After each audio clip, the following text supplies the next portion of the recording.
None of them can hang, running with the gang. No need to explain. I pull up then it's they cannot contain me moving through the lane. Every little setback, I step back and then it's none of them can hang, running with the gang. No need to explain. I pull up and it's they cannot contain me moving through the lane. Every little setback, I step back and then it's I gave them nuggets and knowledge. They tried to put Knicks in my armor, but I've been mellow since college. Made this Vixen a mama, and I'm still blazing trails. Man, what is going on, y'all?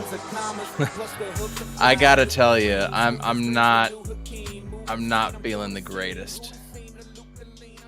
And I hate that I can't be that beacon of light that people can look to and be like, well, you know what so-and-so said is actually a good point. Yada, yada, yada. I'm sorry, I can't do it. I'm feeling down about it. But I know some guys that are going to cheer you up a little bit. First and foremost, we got the one and only Jay Joyce. And, of course, we've got Suns fan Randy. I know these guys are probably feeling a little bit better than me in vlogs.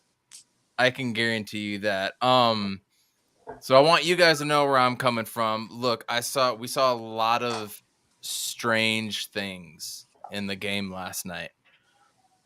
Even without Booker, the runouts, the open layups, the weird things that happened at the end of the game, not being in clutch time. 57% 3-point shooting by the Pelicans.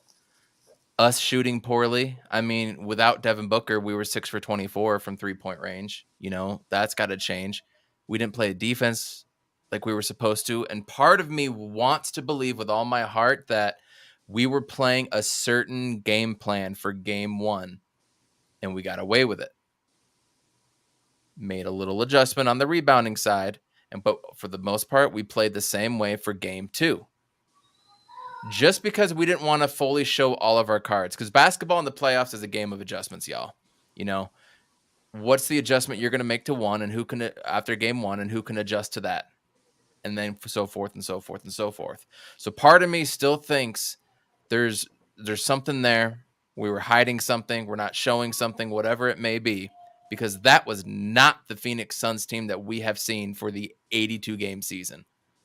It just wasn't. So, with that being said, I still feel like the rebounding. I mean, how many times have I got to talk about rebounding on this damn episode or this damn podcast? How many times have I said rebounding? And it's biting us in the ass big time. Big time, to the point where we might have to play like JaVale and Biyombo together or something, right? To combat that, to try to own the boards. And then they just weren't in sync. Jay Crowder looks like trash. Campaign looks like trash. I mean, bench Campaign for Aaron Holiday, right? Aaron Holiday can make shots. We know that. And he'll give you all-out energy. So, on one side of the fence, I'm seeing a lot of things that can't be fixed and hasn't been fixed for 82 games, mainly rebounding. On the other side of the fence, I'm like, yo, this team can still do it. You know, you take away 2 or 3 of their 3-pointers and Jay Crowder hits one and Chris Paul hits one, like, we win by 1 point, right? Mm-hmm. So I'm on the fence. I'm nervous. We're going to get upset by an 8 seed.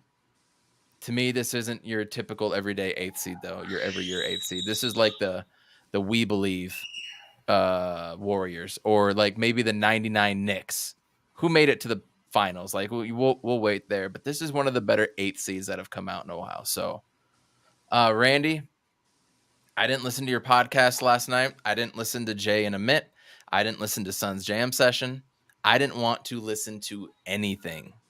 So I don't officially know your stance and everything, Randy. I've talked to Jay just slightly here or there and seen some tweets. So I wanna get your take on everything, just from the game last night, moving forward. And I mean, do we have a chance?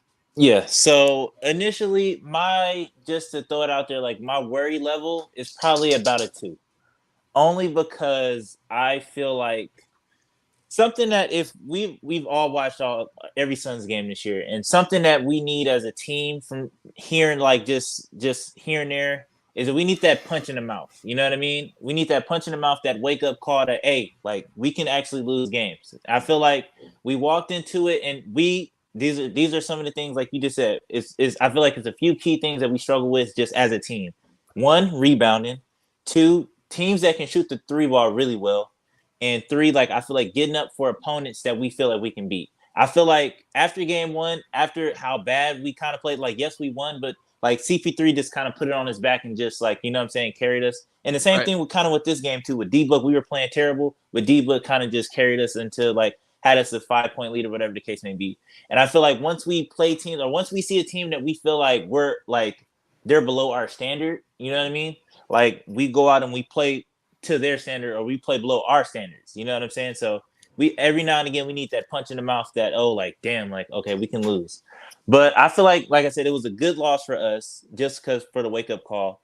I think that we can come out game 3. Like we gotta relax, man, just because like we gotta understand what it is and how it is. Like it's been so long since we've been in the playoffs, so it's like we gotta understand that once you lose a game, you feel like you can't win again, and once you win a game, you feel like you can't lose again. So you know what I'm saying? Like with that in mind, like you just got to keep that in mind at all times and just be like, all right, because after game 1, I felt like maybe we could sweep, but I don't know.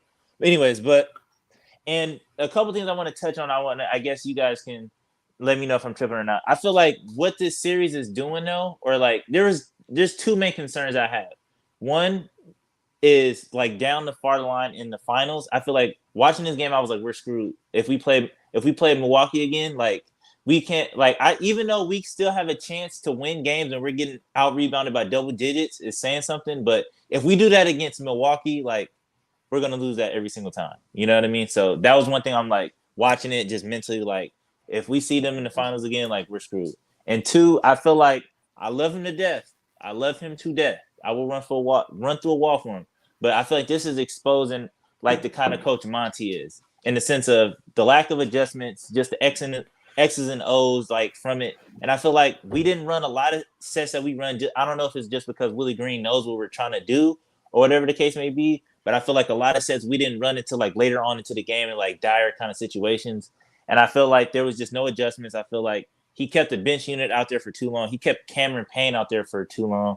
And I just feel like too long. Jay Crowder, you know what I'm saying? It was just. But I don't know about. I know the in-game adjustments have been a thing to a point, but then how many times have we made an adjustment in the fourth quarter down 17 to the Jazz and we come back and win? There isn't an in-game adjustment. How many times do we come back in the fourth quarter? So I'm not going there with that. I'm not messing with that. I think the fact that Willie Green knows us better than anybody else is a tremendous, tremendous X factor in this whole series. That's why this isn't a typical 1-8 matchup. I mean, the dude that has been with Monty for the past, I want to say 3 or 4 years, and he was even in Philly. I want to say he was in Philly with Monty when Monty was an assistant, and then came over with us to be the lead assistant. So somebody check me on that. He knows Monty better than anybody. No other coach in the league does. You know what I'm saying? So it's like, part of me thinks whatever he's going to call in the playbook, Willie's got 1 or 2 things ready to go on the other side in case he calls that, because he knows what's coming up. I mean, you saw it from the Suns when Willie was calling some things and they were calling snap or some elbow action. The Suns saw it coming. They were able to blow it up. So it's like we saw things that we run. You know what I mean? Right. Ultimately, it's what kind of adjustments can you make that Willie is not going to expect. So I don't agree with the fact that people keep saying Monty doesn't know how to adjust, because I don't know how many times we've come back in the second half, and I think that is a ludicrous statement. But my thing to Jay, that is, just jump in here, whatever. I'm not going questions. We're not going. We're just going I'm just listening. This is barbershop style tonight. No, I feel like we got to add in the aspect of it too, of like we got to realize like this team saves Monty's ass a lot. And I feel like that's something that we don't, or like, I don't know if you're taking that into consideration. Like Chris Paul and Devin Booker and like all the other talent saves a lot of the mistakes that Monty makes. You know what I'm saying? Like this team saves a lot of the stuff that he does. I feel like if he tries to do this stuff with any other team, I don't know if it goes the same. I don't really agree with that, honestly. In that case, because what was his team before Monty? Michael Jordan and Kobe saved Phil Jackson how many times then? I mean, you could say that. You could say. I mean, I imagine Phil has flaws or whatever the case may be, but I feel like I said, I still feel I'm gonna just stand on it. I just feel like X and O's.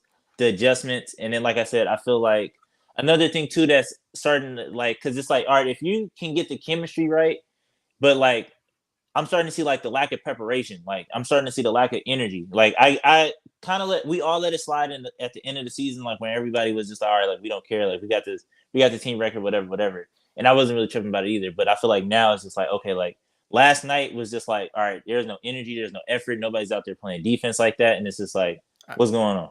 I mean, how many times have we seen that in football, right? I mean, just the Packers this past year, man. Your team. I mean, y'all were. I'm not trying to bag you or make you feel bad or nothing, but seriously, like you take just that 1 week rest and you play against a team that has been going for it and has had their backs against the wall. They've already played a playoff game, probably on the road or something. Like that says a lot too. And the fact that we don't know who we play until 2 days beforehand, while everybody else gets a week, is bullshit. First off, they should have some sort of different format to really benefit the 1 seed, but ultimately it's a detriment to the 2 and the 7 seed because now the 1 and the 2 seed, because the 7-8 seed teams have been playing for an extra week with their back against the wall. Not only that, we're chilling for 2 weeks before the season ends, and these guys have been playing hard for the past month, right?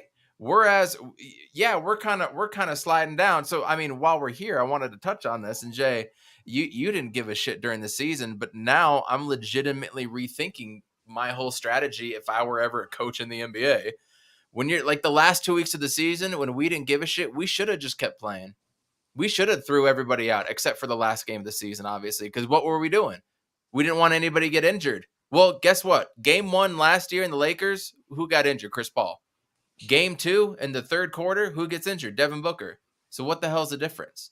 I do think there's some validity that the past 2 weeks or the 2 weeks prior to the season, letting up a little bit, that had an effect. I think that's there to a point. They just have to get back into that mindset. I mean, there was nothing to play for.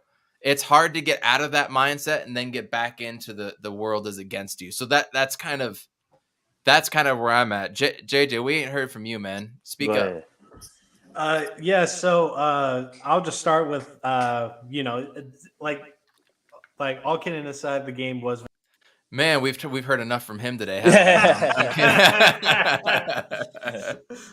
was funny.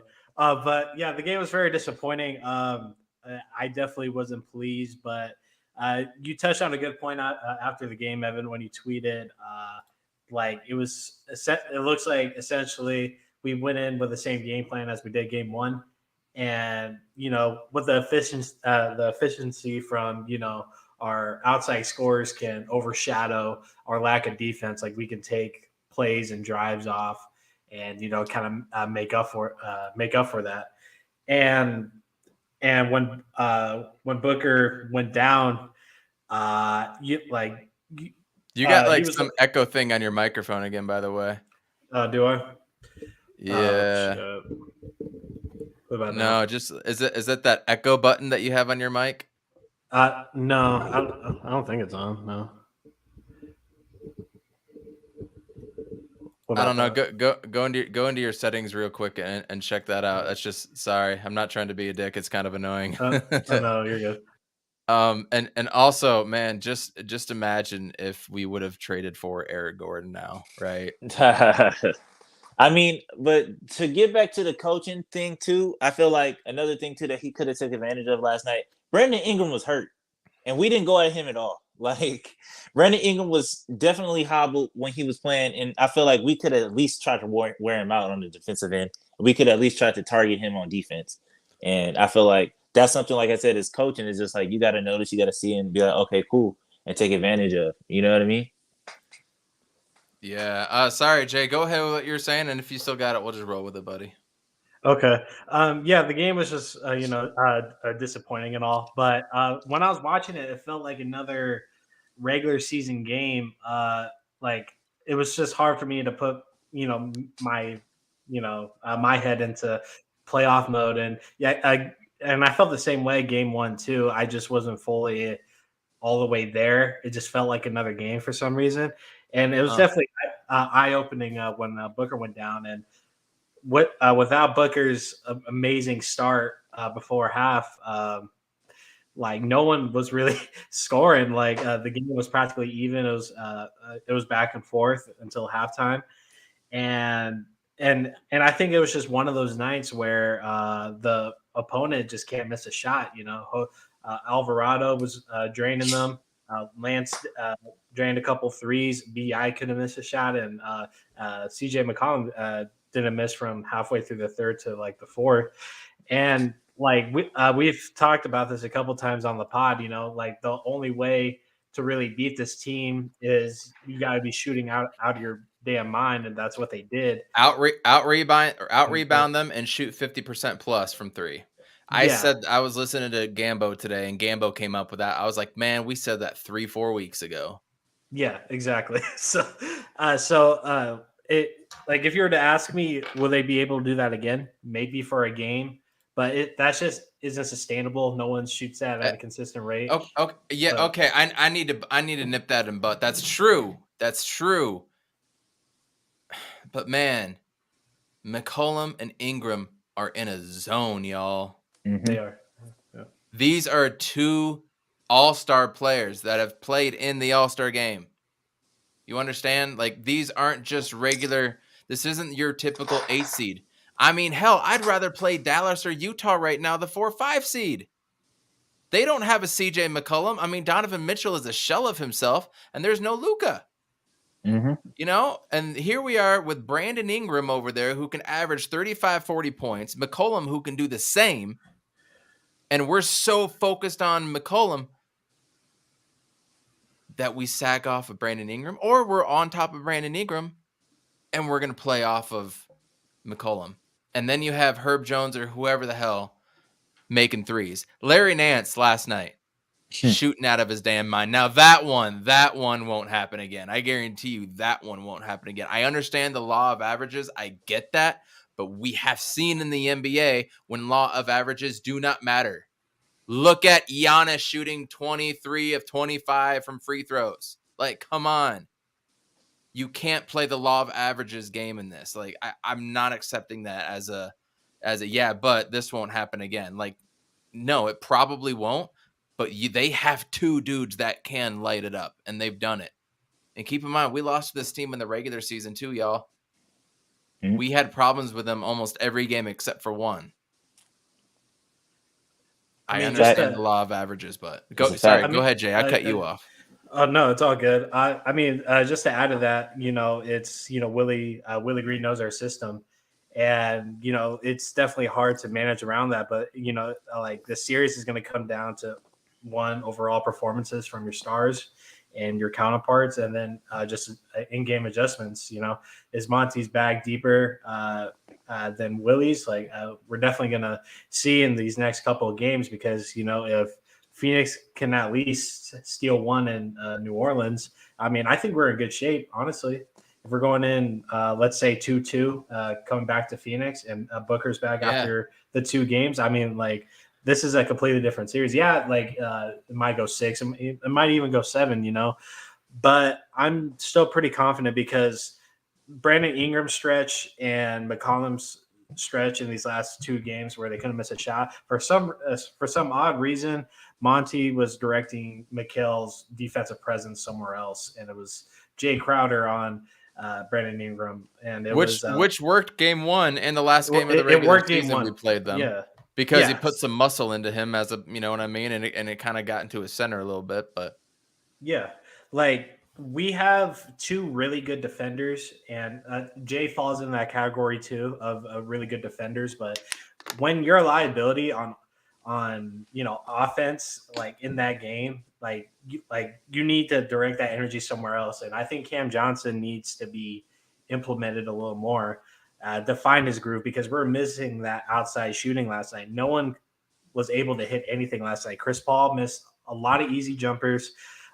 Jay missed a lot of wide open threes, and DA only took 6 shots, and we're not going to win if DA's only taking 6 shots. That's coaching, man. Let's stick on DA for a second. Okay, but you can't ask DA to be the only one that's going to rim protect and block out Valanciunas and do all that stuff and put all that on him for offense. Everybody needs to crash the board. I'm not tripping. Yeah, I'm not tripping off of him not grabbing boards. My thing is, if you notice, I'm on one today, so y'all don't take it go personal ahead. how I am. No. Go ahead, man. We vented, man. But anyways, DA was beating everybody. Well, he was beating Valanciunas down the court every single time.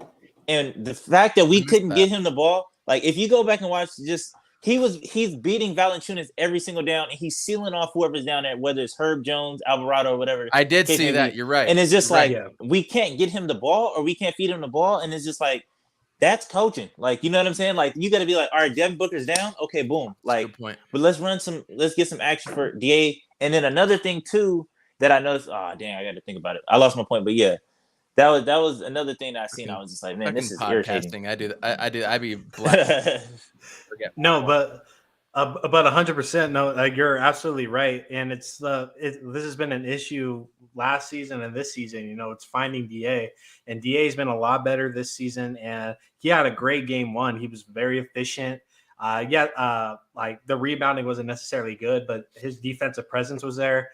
And Valanciunas just had a lot of easy tip-ins and shit. So, but because of weak side rebounding, like, man, how many times do we say that on the podcast, Jay? How many times do we say that? How many times did Ahmet got to say it? A guard or whoever the hell gets beat, DA comes over to help out. He helps out. They miss the shot, and the guy on the other side of the court comes in for a free tip-in or something. You know what I'm saying? That's Mitchell Robinson against the Knicks, man. Right. Nobody on the weak side puts a body into them. And what you need to do is you're usually going to have, so if DA comes over on one block, on the opposite block in the opposite corner, there's going to be a guy. And on the opposite wing, there's going to be another guy. So there's going to be two Suns defenders over there, right? Mm-hmm.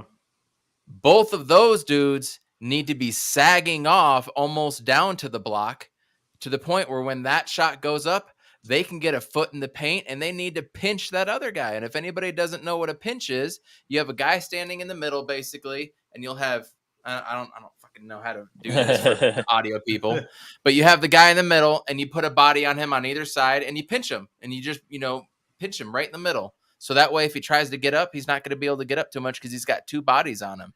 You need to pinch that other guy, and they're not doing that. They're so afraid of giving up a three-pointer for some reason. I don't know what they're afraid of because it's not helping. Yeah. And then another thing that I noticed too, and I'll attribute this one to Campaign just because he's coming off the bench, is I felt like we did a good job with the pace. Like in the first half, they tried to push the pace, and CP3 and just how we just kept the same pace and we kept the lead or whatever the case may be. But when Cameron Payne kind of checked in and ramped up the pace, and then it's like, okay, like now you're actually playing to their, you know what I'm saying, like to their hand. So it's just like, and then after that, I feel like that second half, like it was just full fast pace. Like I don't know what happened, but that was another thing I seen too. There's two things we can do. Yeah, I saw that. I'll address that right now. Good comment. We'll get to that. There's two things that we can really expose New Orleans like overall scheme on defense and offense. It's one, like running the bigs, Biyombo and Aiden, or JaVale and Aiden. Like whatever combination you want to do, have one of those guys crash the board, and then it gives that extra size, in the paint and stuff. And like the couple times that we've done that this season, it's looked really good. And like I know Monty wants to keep it, tucked away, but like let's end this series early. Let's have a couple of days rest before we start this next series. And then the second thing is we've used this against teams like the Nets or even Milwaukee. You have the main guy. Let's just use the Nets as an example. You have KD. You let KD have his. All right, you're going to give him those shots. You're going to contest him. You're going to make him hard, but you're going to let him have his. And then you make it impossible for any outside threat to even get a good quality shot up. And the Suns have been so good with that this season. And there's no reason why Murphy should be taking wide open threes. There's no reason why Larry Nance is popping out for a three. Why is everybody just so clustered? Like, we play our best basketball when everybody's moving. And I know Booker is a main piece of that whole wing rotation. But like, if we're talking about the deepest team in the NBA, this should be a very easy fix. Let let Ingram have his, make it hard, but make sure McCollum can't get a good shot up. Make sure Murphy isn't popping out for an uncontested corner three, because if if if Brandon Ingram is having a bad night shooting wise and we're locking up everybody else, we're talking about a 10+ point win. So those are the two things that I think we can definitely tackle in the next upcoming games, because really New Orleans doesn't have the size like that. They have Nance, they have Valanciunas, and it doesn't really go any deeper than that. Brandon Ingram, he's really big, but he's not going to be down there in the paint trying to defend. He's not going to be crashing the boards. He's more of an offensive minded player. He's more of a KD-esque sort of player. So like he's going to be pulled out to the arc, and it's going to be a free for all for those 50-50 balls. So if we throw in Biyombo with Aiden or JaVale and Aiden and just run that for 5 minutes, we're talking about I honestly don't. I agree with Bees right here 100%. I honestly don't know how much we can play McGee when CJ or Ingram are on the floor, man. Yeah, we knew that though. We knew that when we even if we have to play man, he can't. He can't play man. I'm all for sitting JaVale and playing Biyombo, to be honest with y'all. Yeah, his energy, the one thing that we have McGee. Yeah, the one thing we have McGee for is because I liked it against him when we played against him when he was on the Nuggets. It was just energy, just all motor, just I'm trying to get every board. And I feel like the last 2 games he hasn't had that. He's been getting out rebounded, people have been stripping him and all kind of stuff. So it's just where's that motor at that we seen? Yeah, shit. We've already talked about Ayton. I think we all expect more out of Ayton. Honestly, I'm fine if Ayton can just neutralize the paint and be that. What game was it? Was it game 3 against the Clippers or game 4 against the Clippers last year, where he basically won it by himself with 22 points, 22 boards or some shit, and 6 blocks or something ridiculous? I think it was game 3. Yeah. He was. Yeah, I remember that game like it was yesterday. Yeah. Yeah, one of the if we can just get a dope rebounding game out of him, I'm fine with that. And I kind of want to see Biyombo first dude off the bench. I kind of want to see Biyombo and Ayton together for just a handful of minutes. Just to see what it looks like, But now when we're doing this, you know what's happening? We're adjusting to them instead of them adjusting to us, man. But at the same time, this is why you have all these dudes, so you can have an abundance of riches and be able to use them. So this is going to be one of Monty's biggest coaching successes or failures, is this game 3. I'm telling you, man, because why? My thing is that irritates me is why are we waiting until we get into the playoffs to now we're experimenting with lineups? We've had 82 games. We've had a number of injuries. And it's now, you wait till but because we're facing a team in New Orleans who doesn't play with a true point guard, and they play with 2 centers in Jackson Hayes and Valanciunas. It's not we're not playing a typical lineup. But then again, that's we're preparing to play the Bucks, right? There's a Kmart Milwaukee that we're going up against right now, and it's just like I said, when I was watching it, I was like, yo, I'm concerned if we play Milwaukee again. Then you know what I'm saying, they got Bobby Portis who got poked in his eye tonight. They got Brook Lopez back, and it's just we're in some trouble. Double-digit rebounds at Jackson Hayes and Valanciunas. It's ridiculous. Yeah.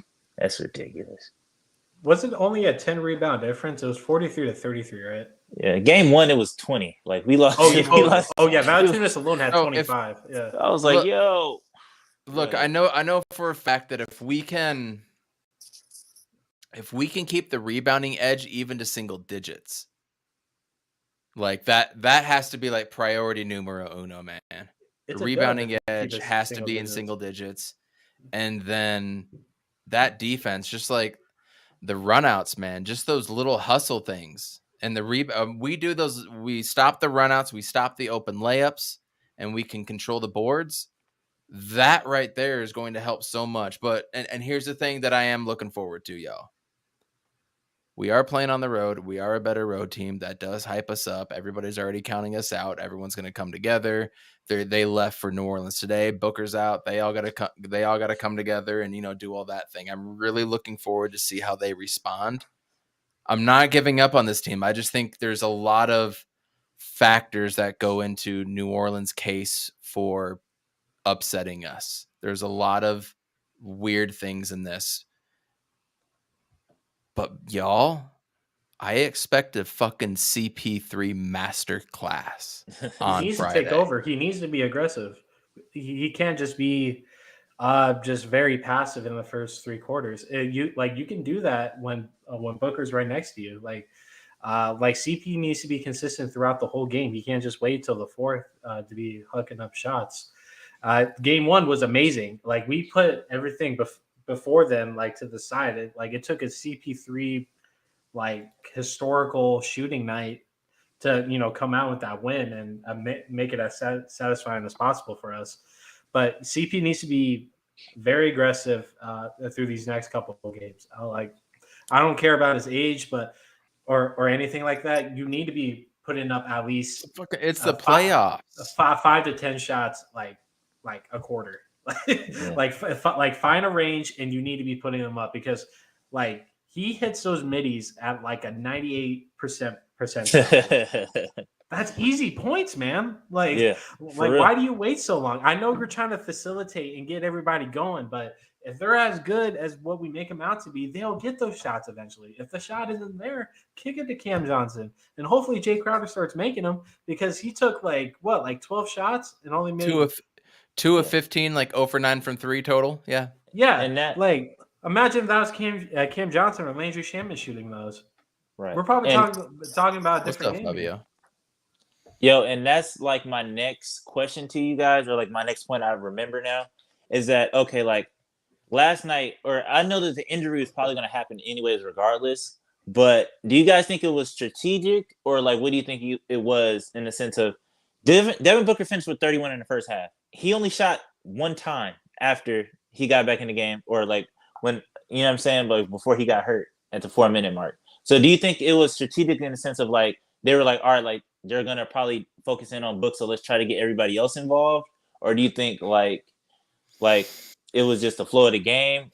And do you think that they should have just let him rock? Yo, you got the hot hand right now. Let's keep riding it out.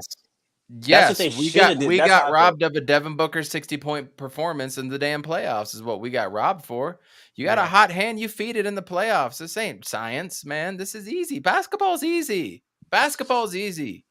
Go with what works. You got a dude that's a fireball right now. Give him the damn ball.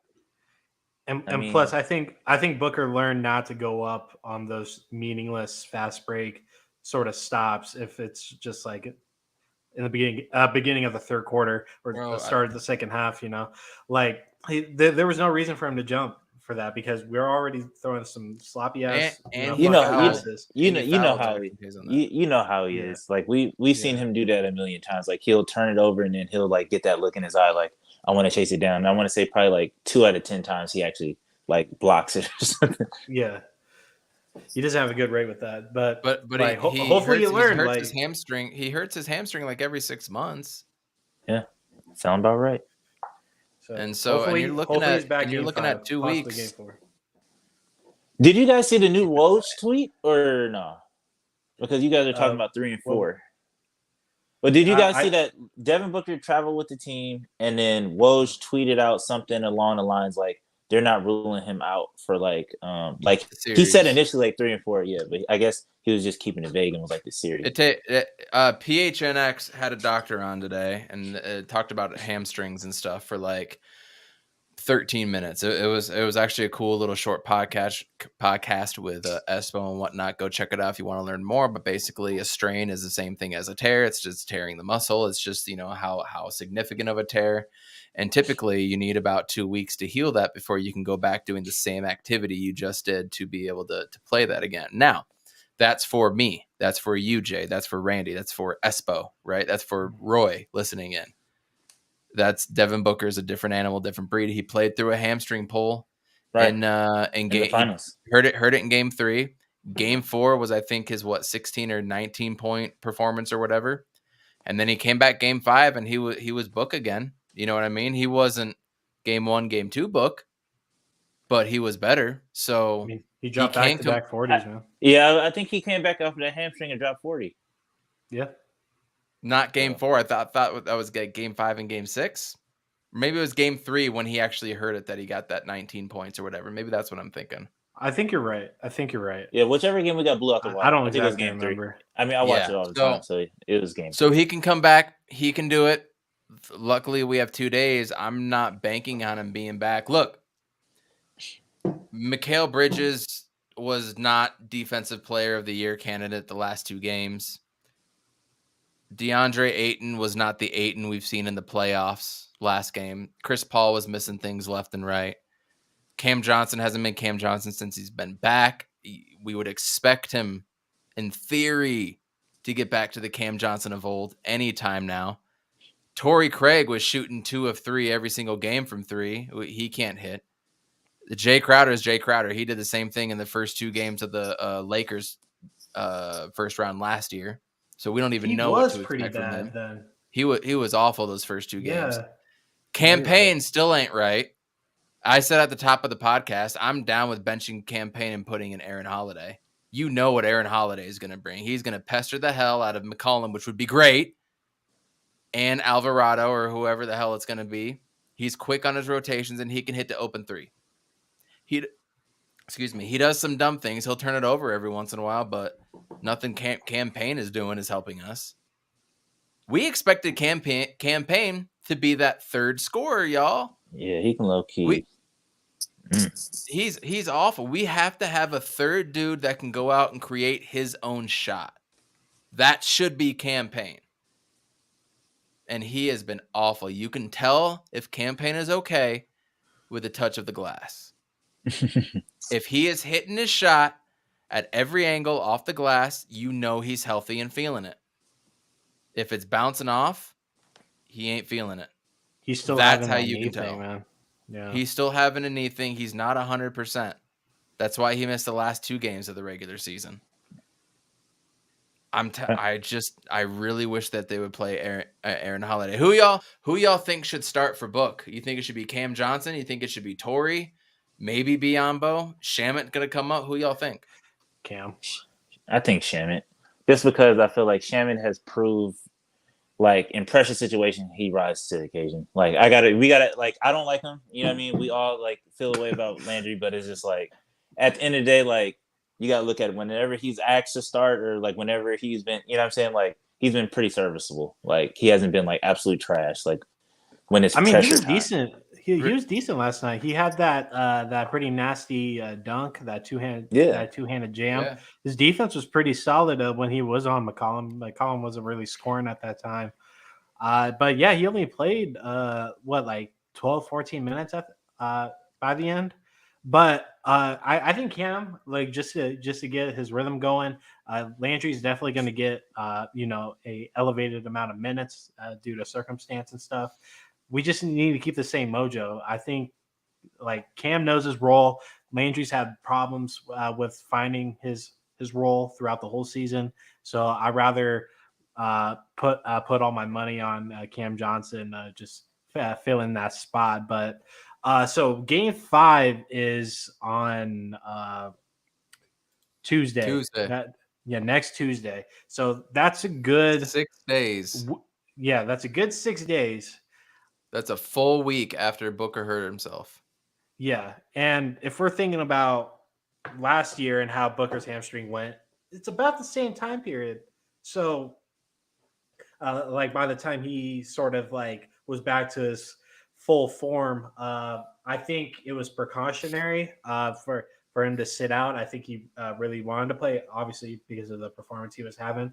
But there's no need to be, hurting it even more in the first round. And when you think this team is as deep as it is. So, Bees, I agree with that. One of our guards can definitely press Ingram going up the court, just make him annoyed. They were doing that with Torrey Craig, though, in the second and I want to say at the end of the third quarter when Torrey Craig they didn't do it enough. They didn't do it enough. They did it for a little bit, but I can't remember if Brandon Ingram was efficient at that time, but when you're a pesky defender, it gets pretty annoying. So if Brandon Ingram is getting to the spots, there's no point in doing it. So we just gotta press him early and make him take the shots that he doesn't want to.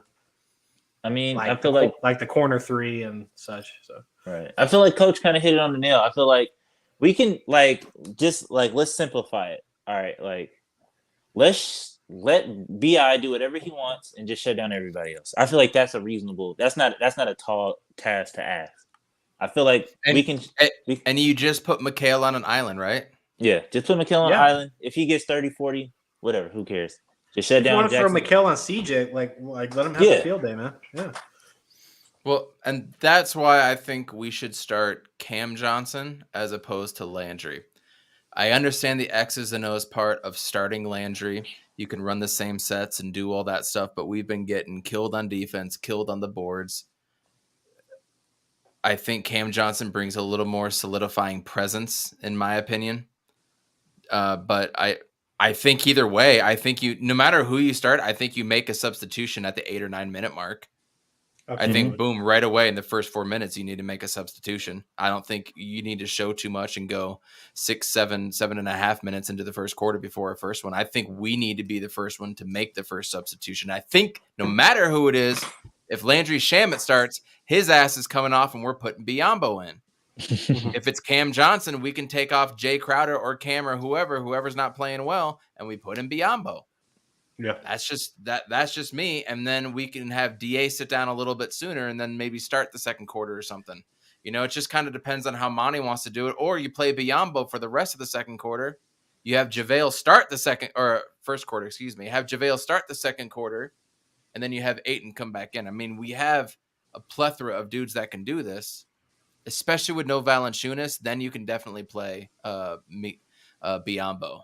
If Valanciunas comes in, you can play McGee just a little bit.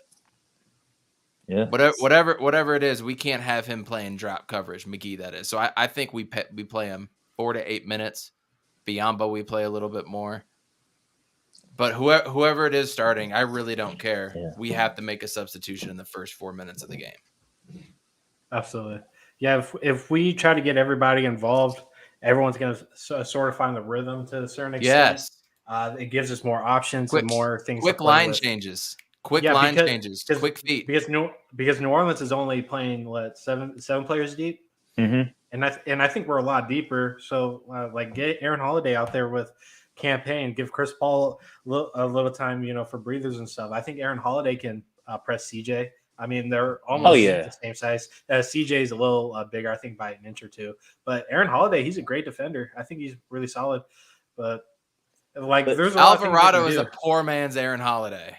Yes, he's a poor man's Javon Carter. Come on, man! I'm not letting that dude beat us. That's the thing, though, with Monty. I feel like something where I don't know if you guys realize it, but it's like Monty is super old fashioned in the sense of if he says something, he's gonna ride with it until the wheels fall off. He's like, all right, Cam Payne, you're our backup too. For forever, you're always gonna be the backup too. So it's just I'm not gonna throw Aaron Holiday in unless you're hurt. You know what I mean? And it's just that kind of stuff is why we are in a situation where we are now. You not trying to make adjustments, or you just having a set game plan and saying all right, we're either gonna win like this or we're gonna lose like this. Either way, I'm gonna take it. You know what I mean? It's just dog, what are we doing? But I disagree with that for the point that I said earlier that he's made a lot of. I think the X's and O's wise, he's really good at making minor adjustments. Maybe not full blown, full scheme, different type of adjustments. But I think where he really lacks as a coach is playing different lineups, or he's afraid to try something new in the middle of the game. Right. I don't know. I really think this is the time to do it, to go 10, 11, 12 and bring in an Ish. Yeah, when Ish brought us back against the Clippers, you cut his minutes short. You know what I'm saying? And he made a couple comments dang, I messed up. I should have played Aaron Holiday more. I forgot who he was playing. He was like, yeah, I messed that up. I should have did. And it's just when it comes to playing personnel, I completely agree with you there, bro. Totally 100%. Yeah. But yeah. I guess that's just the loyalty in him. Probably it's just I believe in you, so it's just I want you to know that I believe in you, even if we lose.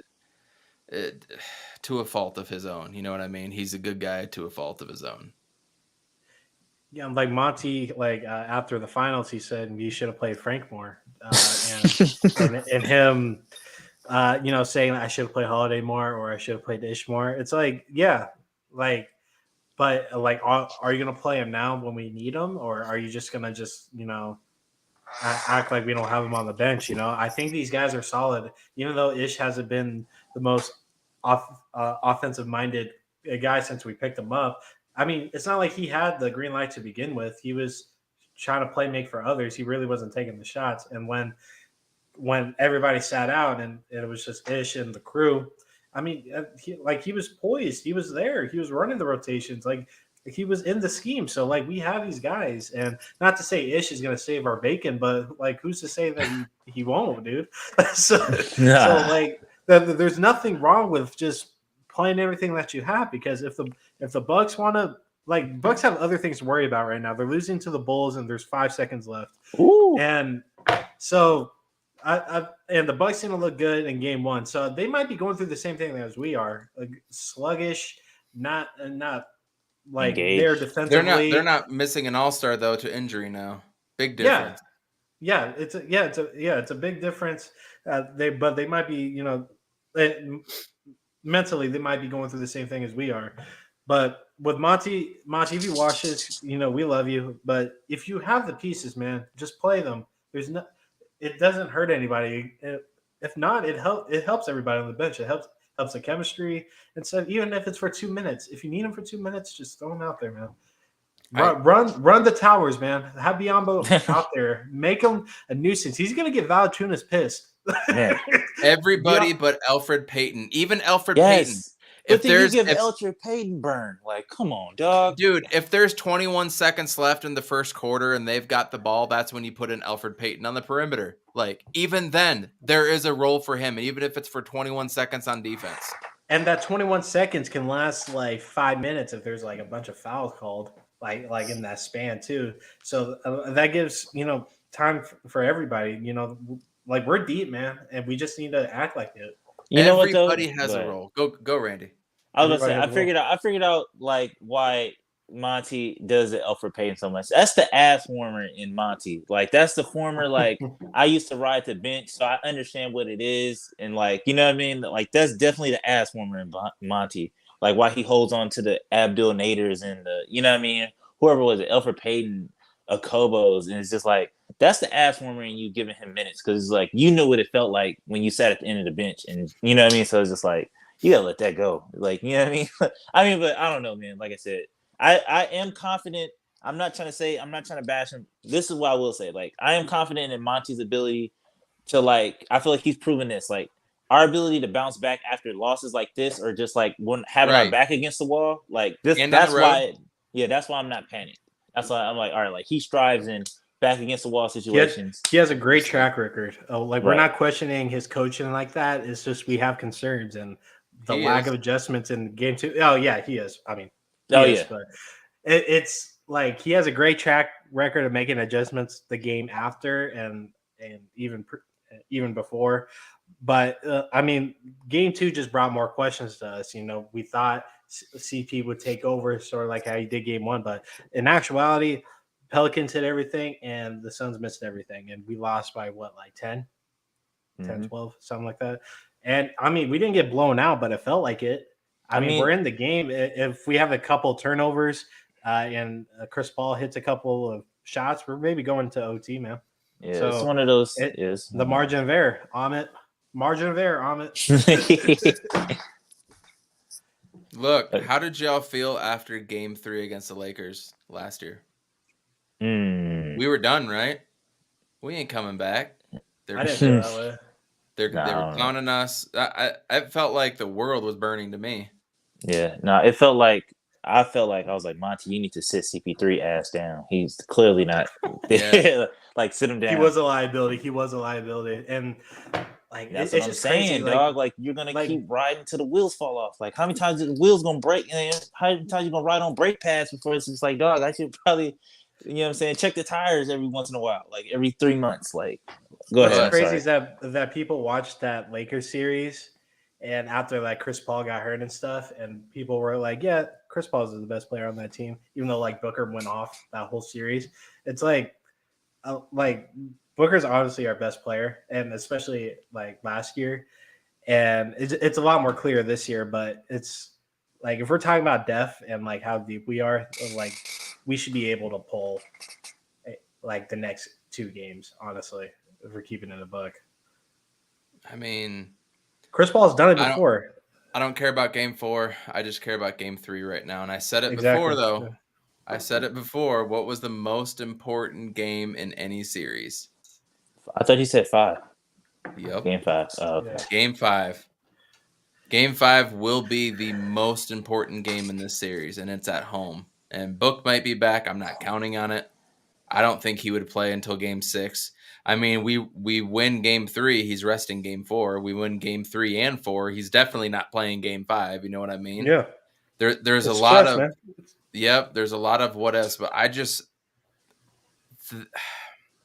we're gonna find out in the first 4 minutes of this game what this Suns team is all about, man. Like, I want to see quick rotations. I don't. If we give up one offensive rebound, I swear to God, like that's got to be a point of emphasis. It's inevitable in a game. It's inevitable. I totally get it. But if we can just lose the rebounding, like if we lose the rebounding by 5, we win that game. Yeah. You know what I'm saying? So, or not win. If we just lose it by 5, like we lose it just by 5, I'm happy with that. That's a win for us. Our assist to points ratio or to makes ratio is still high. We haven't had a lot of hero ball except for first half last night with Book. Mm-hmm. There are things to look at on both sides to make you believe they can win and they won't win. That's for both teams. This is just a very, very strange matchup because of Willie Green. Yeah. And because of a midseason trade with CJ McCollum. This is arguably a top 5 8th seed of all time, along with the We Believe Warriors of 07, who upset the Mavs, the Knicks of 99, who upset the Heat and went all the way to the finals, the Suns of 08, I believe it was, when that was the year we traded Marion for Shaq. Mm-hmm. That was a damn good 8 seed. And I'm sure there's a couple that I can't remember off the top of my head. But look, man, even Jordan and the Bulls in 98 lost a game to the Hornets and BJ Armstrong. Right. Yeah. So like these things happen. I get it. I'm glad I could come on and talk to you fellas. You guys are pulling me off the ledge a little bit. I can talk myself into Ish Wainwright 35 points, for Christ's sake. I can talk myself into anything. No, Jay Crowder is definitely going to give us 20. I can see 20 tomorrow. He's had so many bad games at this point. He's due for a good one now. Yeah, like, he's due. Like, hey, even the Diamondbacks scored 11 runs today. Even the Diamondbacks scored 11 runs. So you know what? Anything can happen. But unfortunately, we still have to wait for a Chris Paul victory against Scott Foster. Man, which just hope we don't get him. I can't even. I don't have the energy and the mental capacity to get into that topic right now. Mm-mm.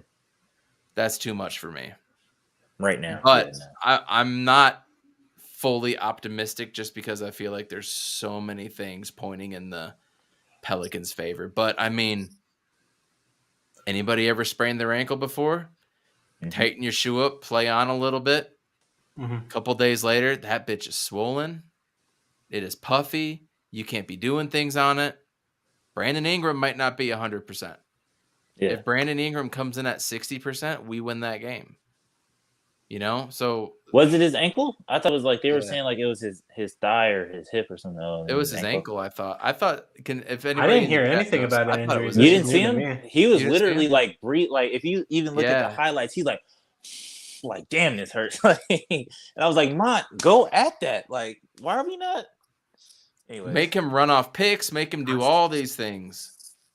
I didn't see that. Yeah, make him work. Take him up like full court. That's what I'm saying. There was something weird about that game that like they're sticking to the game plan no matter what.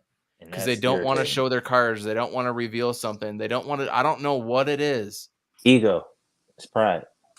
It's because it's Willie Green. And it's just like that was just not the Phoenix Suns team that we've seen for 82 plus games. It just wasn't. Even without D-Book. Even without. Yeah. Even with, it wasn't the same Suns team. Even in the first half, that wasn't the same team. Game 1, that wasn't the same team. Yeah. I'm confident crazy. though, man. Like I You're said, confident? our ability to perform when our back is against the wall is, you know what I'm Bucks saying? lost. Yeah, the Bucks lost. I don't But even care about the other series now. our ability to perform when the back's against the wall, and like I said, we've done everything. They've showed me everything this season. Like I said, we can win without people. We can beat the refs, even though we didn't beat Scott Yeah. Foster last night.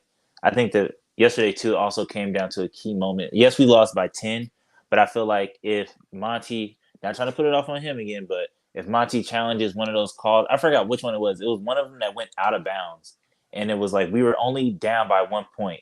And then they had, I want to say, 9 seconds on the clock, and then he didn't challenge it when it was clearly off of like Valanciunas or whoever I it was. remember that, and they scored off of it. And then they scored off of that, and then Yeah. ever since then, that was it. And it was just like when it comes down to playoffs, it comes down to moments. We can't lose moments. You know what I mean? Roy is positive we're gonna strike back harder. He also said he thinks it was an ankle. Yeah, I'm not counting this team out. This team has shown us time and time again that they're going to overcome adversity and do whatever, but they always do it until they don't. That's just the reality of life. They didn't do it against the Bucks. Who knows what's going to go on here?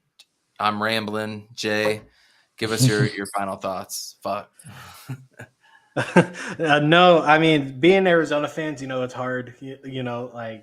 Like how what Randy said earlier, you win a playoff game, you feel on top of the world, and when you lose one, it feels like you're not going to win another one. And like just being an Arizona fan, it sucks watching your teams lose, like the way that we did last night. And but we know what this Phoenix Suns team is. We know how good they are, we know how deep they are, and we know how versatile they are, and we know how good of a coach Monty is. And I'm confident in that. We've won games without Booker. Yeah, that's regular season, but regular season says something. He was out 13, 14 games. And I think we only lost maybe 1 or 2 of those. But like Chris Paul, he has immense pressure on him, and he needs to be aggressive. And DA, he needs to make his presence known.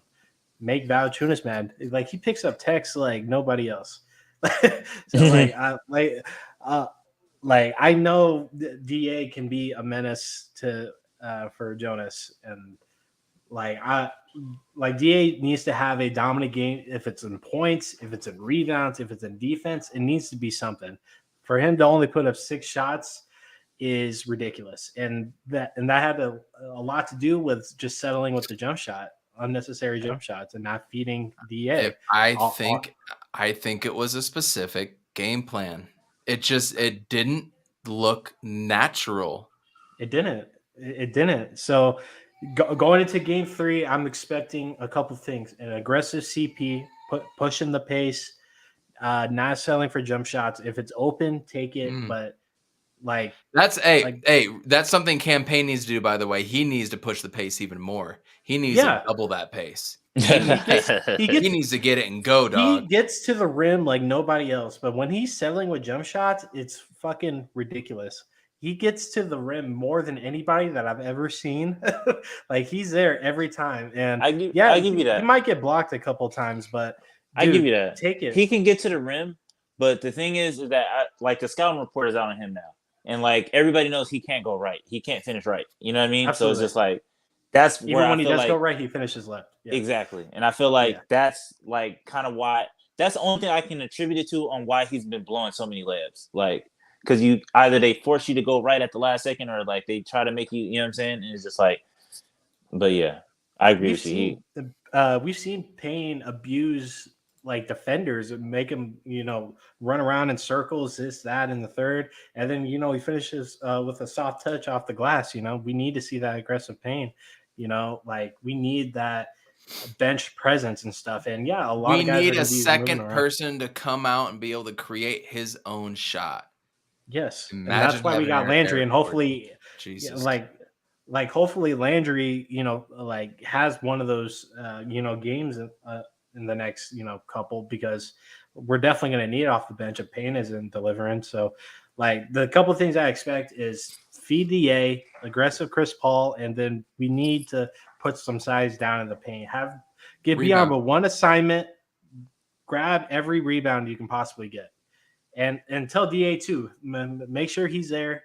And if we have 2-1 on Valanciunas, I like those odds. I think we're gonna grab a lot more because it's really just Valanciunas and Larry Nance snatching boards. Everybody else is running back, preventing the fast break because Booker's already going and McHale's already going. So this is very winnable. Rebound. If we rebound, we can push the pace. If we Absolutely. defensive rebound off of the missed shot, we will be able to push the pace. And we have to go, go, go. So if we force 17 turnovers again, which underrated stat, we forced 17 turnovers. We gave up 12, but we forced 17. And if we don't give up so many offensive rebounds, that is 17 plus. They had 13 offensive rebounds. You cut half of those, you're looking at 23 opportunities to get out and run in transition. That is huge. And somebody said it in the chat. Maybe it was Rick, which, by the way, welcome. Yeah, he said if Jay Crowder can at least hit 30% of his shots, if he can go 2 of 6, we're better off. Look, man, a lot of things can happen, but I want to get your guys' official predictions and everybody in the chat, your official predictions for Game 3 and Game 4. We will be with you Sunday night, no matter what. I hate doing post-game stuff because of the potential of it going bad. But we're going to be here Sunday night for y'all. Make sure everybody's doing okay, or it's going to be a celebration. But we won't be there until then. So, Suns fan Randy, Game 3, Game 4. What is it going to be after 4? What's the series going to be at? I think it might be in 6, but I'm going to say 5 for now. I'm going to just say 5. I think that we win tomorrow. Yeah, I think we win tomorrow. I don't know if we lose Game 4. But my whole thing is, I believe in Book more than anything. And I don't think Book is going to let us go outside. You know what I mean? So, like, whether it hurt or not, I feel like I have ultimate faith in Book. So it's just like, regardless of if they out-rebound us or not, like, I think Book, if he sees that stuff ain't going right, I feel like Book is not going to let us go outside. But yeah, that's my prediction on it. JJ.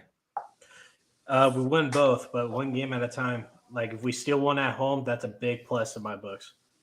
So let's start with Game 3. I think we win Game 3 for sure. Game 4 is going to be a dogfight. And if we are carrying the strong momentum like we've seen throughout the season, there's no reason why we can't win both games going back to Phoenix. You guys have pumped me up. Roy's pumped me up. Bees, Fabio. Anybody doesn't know Fabio, go check him out. I think it's his Twitter page. Dude is mad talented on the guitar, man. Go check him out. Yeah, he's really good. He's so good. Fabio, drop your info again, man. Everybody in the chat has picked me up. I love seeing the positivity. I mean, even from vlogs, just a little bit. Boom. See, just as I say that. Look, there you go, Iverson. I love it. I love it. So everybody's lifted me up. I'm starting to believe a little bit more and believing less of the Pelicans' ability. I just got to say, though, I felt weird waking up today.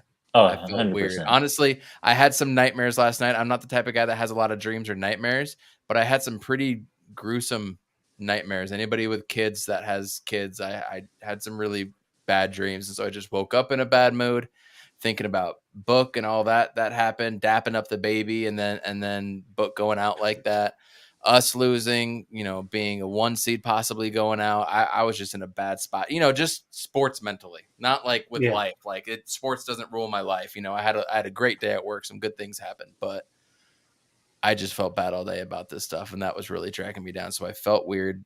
I base a lot of my predictions kind of on gut feelings. Jay, you do too. We've talked about that quite a few times. More times than not, we're both pretty accurate. I'd say, we're pretty on the nose with a lot of things. Yeah. 80% accuracy rating. And so, but now I'm feeling better. You guys have lifted me up. I appreciate you, Randy. I appreciate you, Jay. Thank you guys for coming on. Everyone, please hit the like button. Share this out to everyone. Don't forget to subscribe to our YouTube channel. And for our audio listeners, hit up Apple Podcasts, Spotify, and Google Play. We really appreciate you guys coming in and no matter what, man, we're riding or dying with the Suns. This is our team. We love them. Hoping for the best. Not going to play the outro music. We're just going to end it here. Everyone have a good night. Go Suns in 2 days. Debo, come to the Packers. Come on, we didn't even need talk you. about Debo Fuck Samuel. no. We I didn't know even what? talk about He's Debo. probably not like. I don't know why I'm saying that because the Cardinals are a Oh, shit show God. right now. We're not even going to address the Cardinals until week 1. So I'm so Shit. sick of talking about this team. So Hey, Evan, at least we- next Thursday, we might have the draft and game 6. Right. That Right. would be kind of cool. If that's the case, we're doing a live broadcast. Anyways, we're ending it here. You guys have a good one.